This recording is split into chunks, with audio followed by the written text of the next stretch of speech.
Hello everyone, today we're taking a look at the RadioMaster TX12. This is a mini radio, and to give you some perspective on size, to the right is the TX16S, which is a standard sized or large sized radio.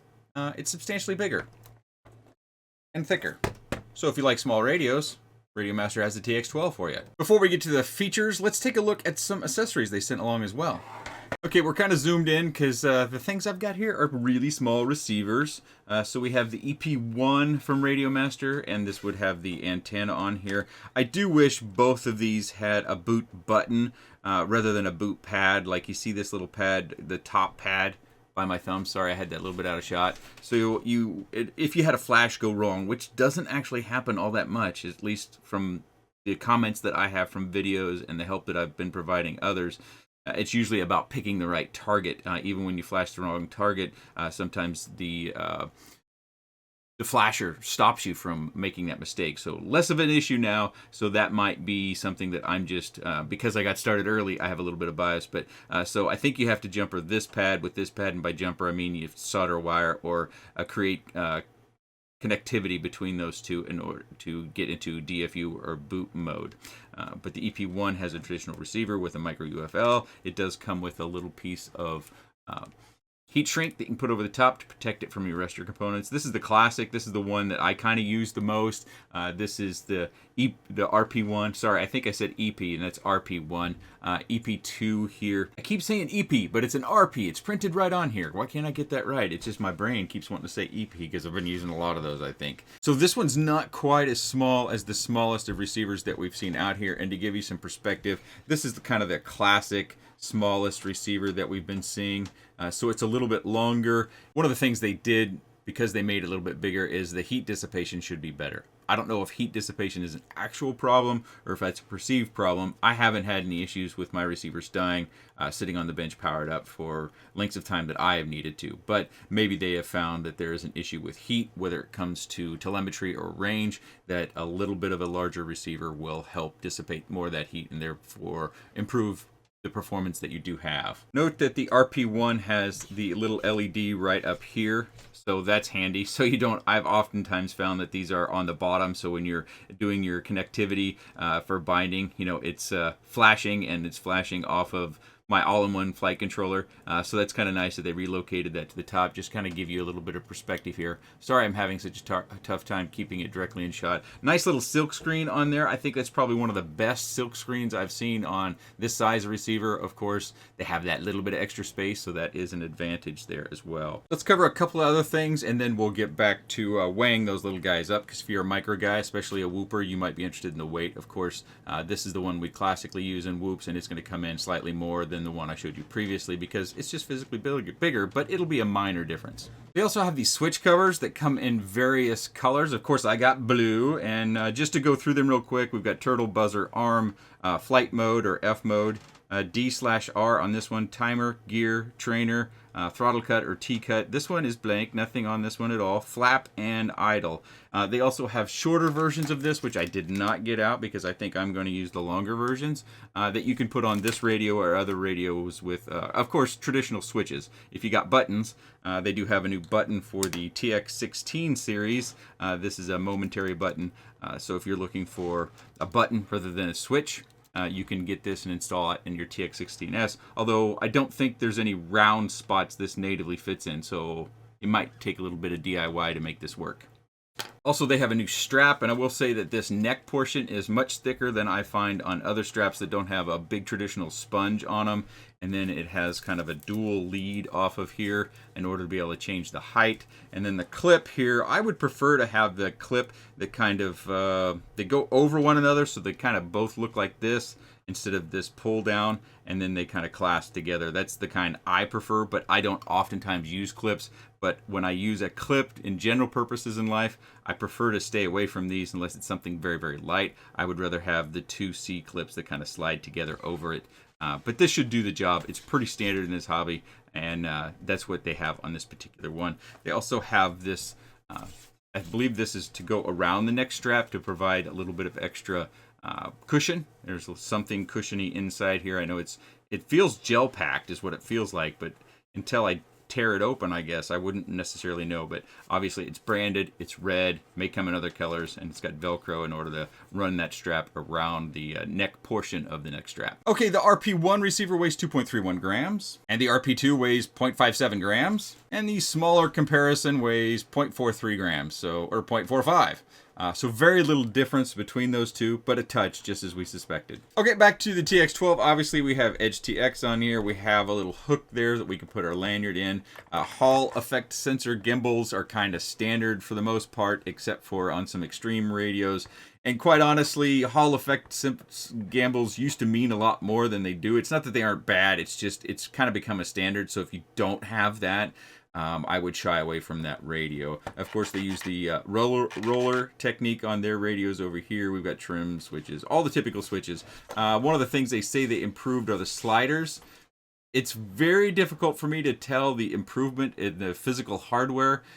The notching in the center seems to grab a little bit more, but it doesn't grab a lot. They do have these little feel points on the top here that should help us with being able to catch a finger if you use the sliders at all. We, of course, have buttons up here as well. Those would be like momentary buttons. They're not a press down and then press down to release. Momentary. So then we have 2-position switch here. We've got 3-position switch here, 3-position switch here, and 3-position switch over here. Around back, they changed the ergonomics just a little bit. So obviously you have a beige where you can add a module of your own. This has ExpressLRS inside of it, excuse me. Of course, if you want to fly Crossfire or Ghost or any other protocol, maybe you're still transitioning from FrSky stuff, you can have a module in here and then use ExpressLRS inside.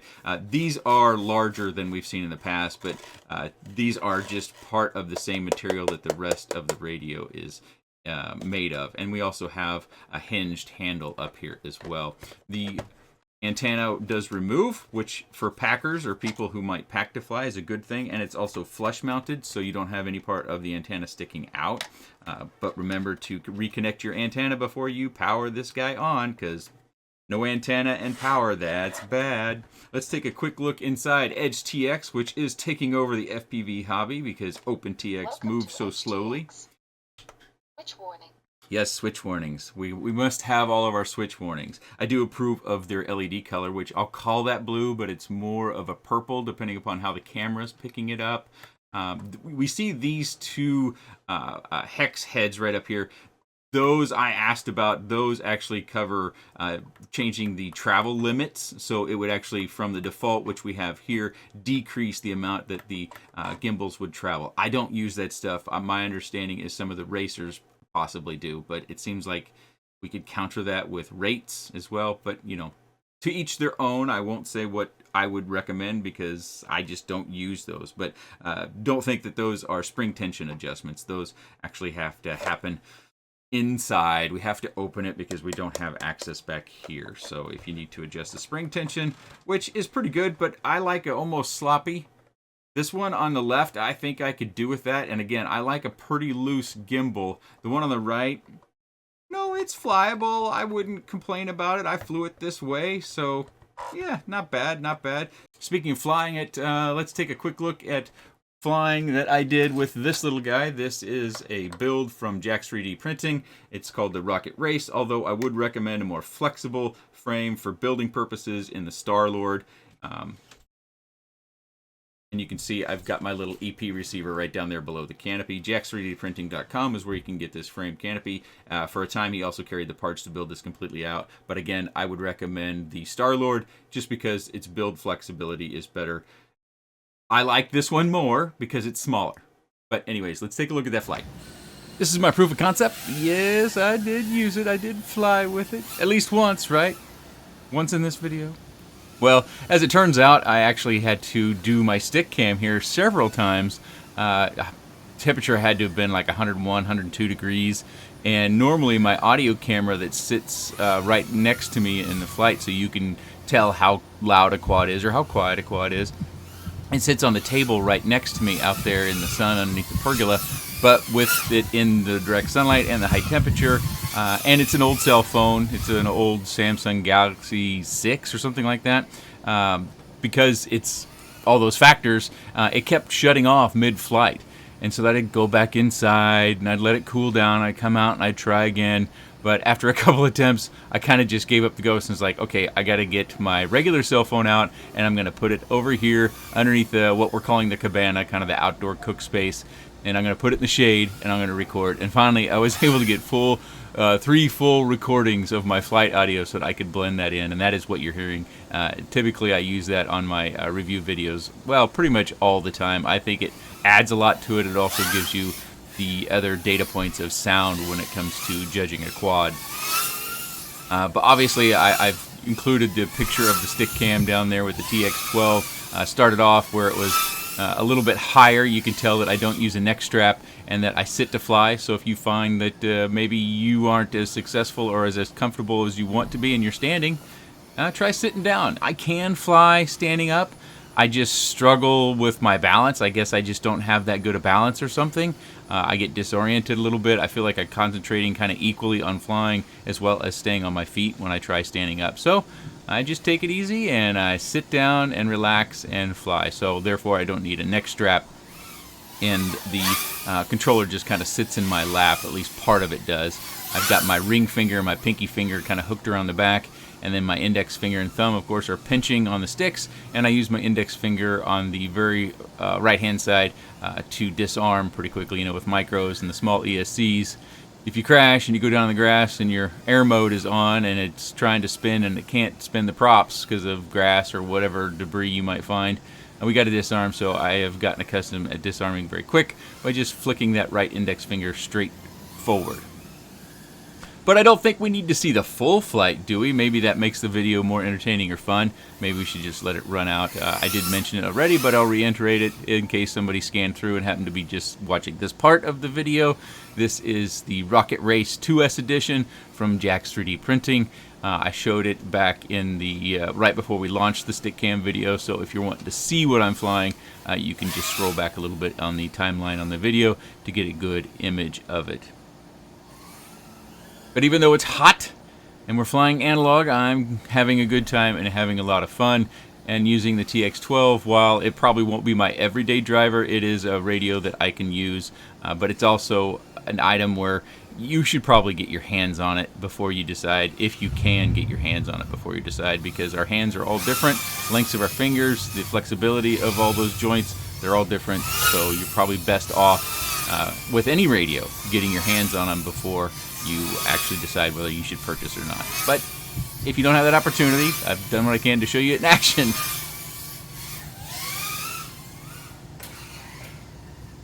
Okay, the first thing I would recommend anyone new to FPV to do is to go into your models and make a copy of the default model files and just replicate it here. You can, of course, create a copy of everything that the radio is configured to do off onto your computer, but that's kind of outside the scope of this. I'm sure Joshua Bardwell and others have made outstanding tutorials on how to use the Edge-to-Edge desktop app in order to back up all your stuff in a more traditional manner. But you're going to be using one model file, so I always recommend that you start by copying the default file, because if you're not comfortable setting up the switches and their positions and their aux association, that this can bail you out if you do something that you don't want to. So you just long press on it and you say backup model or copy model. Let's go to copy, and then we go down here to number 5, and we've copied it to model number 5. Of course, you can go into the model file and change its name however you like. So initially we got those switch warnings. We can go through each one of these S warnings and turn those arrows to where they're off. Then you wouldn't get switch warnings, although I would encourage you to leave the throttle warning on as well. Let's scroll down here just a bit. So you can see there, internal RF crossfire. And that's what we want to be using for ExpressLRS, is the crossfire communication protocol. Don't be confused that you're running crossfire because you see that. But this, I just want to call this out so that you can see it in the stock format of what you should expect with your radio if you do have any questions when you get yours. A couple things I didn't cover when I was looking at, we've got our trainer port and our USB port. USB port up top is for connectivity to computer. And then down here we have our battery tray that it does come with, and I've got a couple lithium-ion batteries in it. It's a pretty sizable tray. Even with that tray, you can hear it rattling around in there. And then we have our USB C connection down here, which is labeled E, and then we have our connection port, and you probably can't see it. Hopefully you can see it. The SD card goes right down there. And we have a little warning down there on the bottom about using lithium ion or lithium polymer, and do not charge to 6.6 LiFePO batteries or 3.6 lithium ion cells. Just some charging warnings there. So if you should plug in a USB cable like I have here, again that's USB-C, you'll get prompted for what you want to do, and you may want to select one of these depending upon whether you're going to be doing a simulator or you're wanting to create backup storage or move some music or something over to the radio in order to play it in the field. And as you can see, I've got the USB-C now plugged in down here. Oh, my tray fell out, and you can see that nothing changed on the screen because it's not asking for that interface, but it is reading 8.2 volts, so it is charging. And now that I've unplugged it, it's gone back down to the actual battery voltage, 7.8 volts. The USB charging is the QC3 or Qi3, so you can charge faster at that rate if you have a charging block or something that you like to use to charge. So it is compatible with those sorts of things. The SD card is included. I would encourage you to make a copy on your PC of that and store it on your computer. That way, if the SD card that it comes with fails, which is common because they are very inexpensive SD cards, are bought in bulk, that you have a backup copy of that, because that can be painful if you're out of the field and all of a sudden your SD card contents has gone away or your SD card has failed. So make a backup and you should be fine. The display size is probably about the same size it is on the other past models that they've had, 128 by 64. Again, it's got 16 channels on here. The working current, if that matters, is 320 milliamp at 8.4 volts. So that's kind of a rundown of the specs and my use of it to give you an idea about the radio. Radios are very tough from review purposes because radios and goggles, in my opinion, are very personal. It's very difficult for me to tell you whether this is going to work for you or not. Will it work? Yeah. Will it work for you? That is a whole different ball of wax. They've, increased the ergonomics with the shape back here to help it be easier to hold. We have new neck lanyards that can be more comfortable when you're out flying at the field if you use a neck lanyard. But the fact of the matter is the gimbal size is going to be a bit smaller. So some people are very, very sensitive to gimbal size, although it's not nearly the smallest gimbals that we've seen in FPV. How the sticks feel are going to be a little bit different. I transitioned to the Zorro, which has the AG01 gimbals, which are like $150 for a set, and those are really nice gimbals. I'll link them down below, but they're very smooth. I just don't know if I could give those gimbals up now. It kind of spoiled me. Look how floppy my throttle is. Yeah, I like it super floppy. But these are going to service us. We didn't used to always have Hall effect gimbals, but now it's kind of standard. How long your fingers are, how big your palm is, all these things, and the reachability of the switches and the ends of the sticks, those are things I really can't determine for you. The best option would be to go to a local flying club and see if you just, if you've got some friends that will allow you to use their radio, or at least hold it in your hand to see how you feel. But if you can actually fly with it, whether you fly planes or quads or something altogether different, getting the actual flying experience is the best representation of the physicality and whether it'll work for you or not. So if you have a flying club, reach out to them. Most flying clubs that I've talked to people are very friendly and welcoming to new members. So if you aren't familiar, jump on Facebook, Google Facebook for your city or location or township, what have you, and FPV or planes or RC in general, and find a flying club and just reach out to the group and say, hey, I'd like to come out and join you guys. I'm looking at, buying a new radio or new goggles or what have you, and wanted to come out and see what everybody else was doing. Get together with other people, even if you're the shy type. I'm a little bit of the shy type, which seems like an odd thing for me to be making videos. But yeah, I'm kind of a homebody. Don't tend to get out all that much. But if you have any comments, questions, suggestions, or otherwise about the RadioMaster TX12, please let me know in the comments section below. I appreciate your time, and thanks for watching.